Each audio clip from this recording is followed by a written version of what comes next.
One of the first things we're going to need to work on is to become proficient at the notes on our fretboard. This is important because you will need to know at least what the names of the roots are on the 6th string and the 5th string for the patterns that we're going to be working on, so we know what our root is and our starting point. It's not everybody's favorite thing to do. A lot of players kind of put this off for a while, and a lot of you out there probably already know it. This is going to be very helpful. It's very easy, and with a little practice, you'll be able to pick this up relatively quickly. Attached, I have the names of the notes on the fretboard, and you also will have some blank guitar paper that you can use to practice with. You write the names of the notes down on the fretboard. You do that a couple times, and you're going to have a pretty good handle on it. So, really quickly, let's just talk about some of the names that are on our fretboard. Okay, let's take a look at our fretboard. Now, each one of our frets, as we go up the neck, are in half steps. We already know what the names of our strings are. E, A, D, G, B, and high E. Now, if we start going up the frets, so if I'm in an open E, if I'm on the 1st fret, a half step up from E is F. Now, if you notice, like if you play a piano or have some piano experience, you'll notice that there's no black key between the E and the F key, so it's only a half step.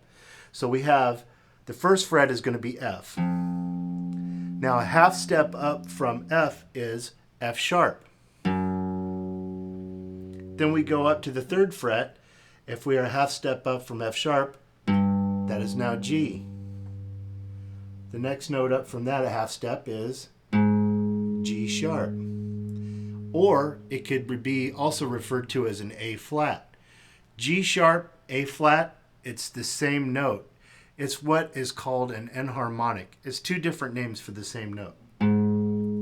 Just depends what key you're playing in is what you would call it. Up here on the 5th fret is A. Half step up from A is A sharp or B flat. It's very commonly called B flat.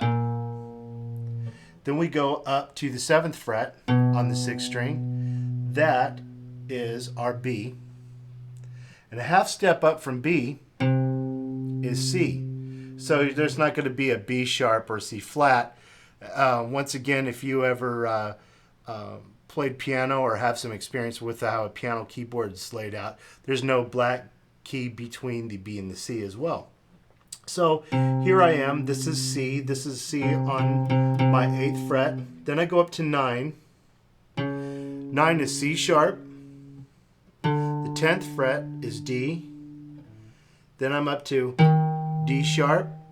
And then the 12th fret is E. So we have an octave, E to E. So after the 12th fret, it starts all over again.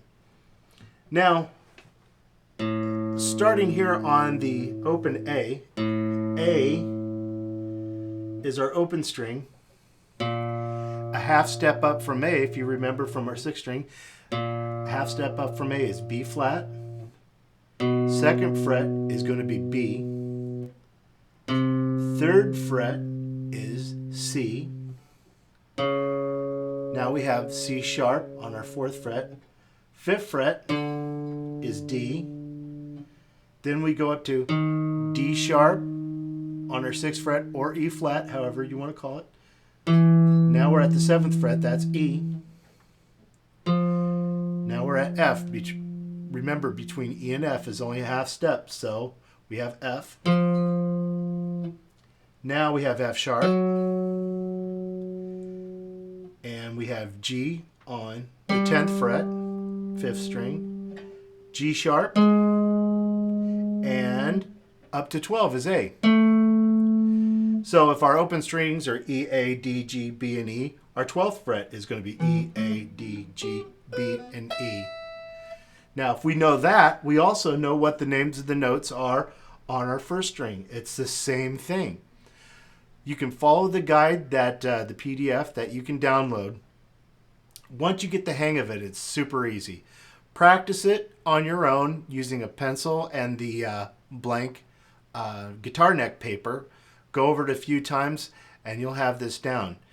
This will be very helpful for you to be able to know what your starting points are for your pentatonic scales that we're going to be starting to talk about in your blues scale. Also very handy for if any of you guys are working on bar chords and power chords as well, that you will know what the names of your roots are, at least on your 6th string and your 5th string. But it's handy to know what the names of the notes are all over your guitar neck.